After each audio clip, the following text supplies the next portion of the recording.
नमस्कार, जय श्री महाकाल। मैं पंडित शेषनारायण आचार्य आप सभी को आने वाला 11 दिसंबर को मोक्षदा एकादशी है, जो मार्गशीर महीने के शुक्ल पक्ष में आ रहा है। इसका विशेष शास्त्र में महत्व है।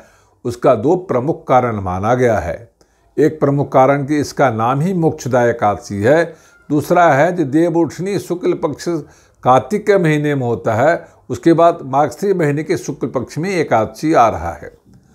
अब आपको विधान करना है जो इस मोक्षदा एकादशी को हम देवता को क्यों अर्पण करें, क्योंकि यदि आप देवता को समर्पण करते हैं तो मोक्ष की रास्ता और आपको भगवान ही आपको प्रदान करते हैं। भगवान आशीर्वाद देते हैं, मार्ग दिखाते हैं, उस हिसाब से आपको मोक्ष मिलता है। तो जो अपने परिवार में, अपने समाज में, जिसके लिए भी आप अच्छा सोच बना हुआ है, मोक्ष का मात्र यही संसार छोड़ देना ही नहीं होता। मोक्ष का अर्थ होता है सभी वस्तुओं को प्राप्त करना।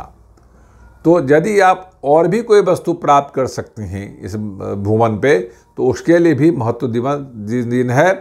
आप सबसे पहले स्नान ध्यान करिए, अपने आप को अच्छा वस्त्र धारण करके और आसन लगा करके सामने शालिग्राम का सारा विधान करिए और सारा पूजा का विधान रख करके शालिग्राम का पूजन करिए।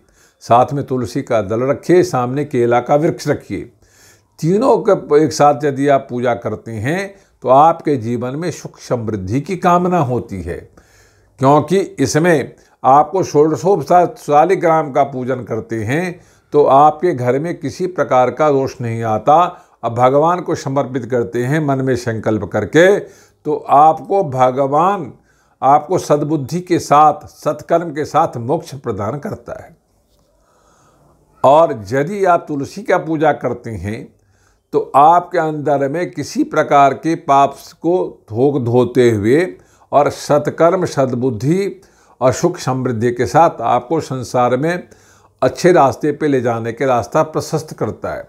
यदि आप केला का पूजन करते हैं एकादशी वाले दिन, तो उस दिन आपको आपके घर में किसी प्रकार का रोग प्रवेश नहीं करता। भगवान उसमें सहायक सिद्ध होता है। एकादशी वाले दिन घी का दीपक जलाने का प्रावधान है। 5 दीपक, 7 दीपक, 9 दीपक जलाने की जरूरत है।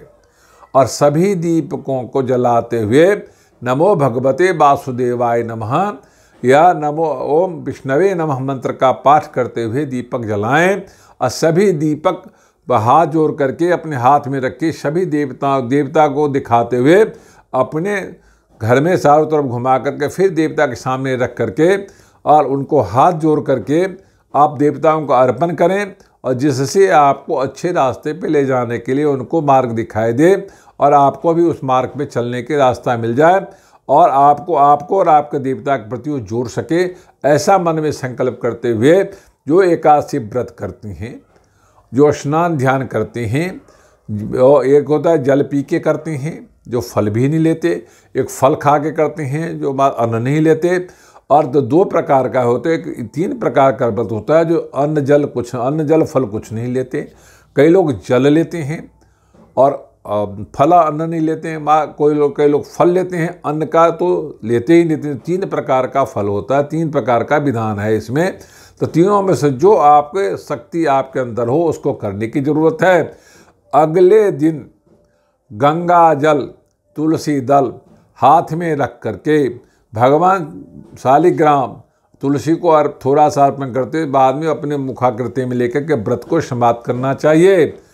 और आपके घर में अन्न फल जो भी चीज़ हो उसका थोड़ा निकाल करके पैसे के साथ किसी न किसी ब्राह्मण को, किसी को आप दान जरूर करें, ताकि आपको उस जो आपने व्रत किया है उसकी संपूर्णता का सूचक माना जाए, उसको समाप्ति करके फल आपको मिले।